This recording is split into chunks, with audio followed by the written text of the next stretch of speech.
Guys, hinihila na nila. Ay, Diyos ko po. Ay, Diyos ko po. Ay, Diyos ko po. Ayan na, ayan na. Si Kuya. Ayan. Okay na, okay na. Ay, giyatay. Naririnig nyo ba yung... Ay, Diyos ko, Lord!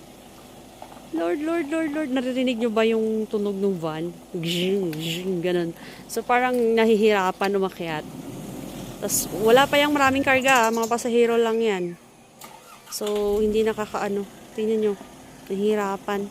Mga ano na yan, mabatik ang driver pa yan yung mga dito. Alam na nila yan. Pero, sobrang hirap. Tingnan nyo, oh my God. Diyos ko, imaginein mo kung nakasakay ka. Ay! Imaginein mo kung nakasakay ka sa ganyan. Imagine nyo yun, guys. Ang hirap, di ba? Sobrang taas. Kawawa talaga ang mga van. Bumalik po si Kuya, driver. Kasi medyo nahihirapan siya. Mahirap talaga dahil ang daan dito pataas. Sana maayos ang kalsada namin. Yan na. Yes. I'm scared.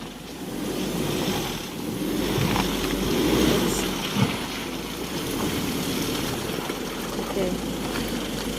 Ay, thank you, Lord. Oh no, nag-stuck. Nag-stuck pa, guys. Yatay. Malali na. Na-stuck? Na-stuck? Oh no. Uy. Hala, lalim, Kuya. Kaya? Ah! Ano baon? Shucks. Dapat pinababa mo na lang mga pasahero, Kuya. Ay para ano?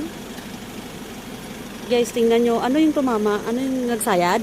Oh, no. Nakita nyo ba? Sumayad po. Visit guys, help. No. Yun. Sumayad. Yung bumper. Baon. Nadahala no. Ay, ayan. Kailangan na ano na kutkutin. Kutkutin. Kailangang hukayin kasi bumaon. Ayan. Sumayad sa lupa. So,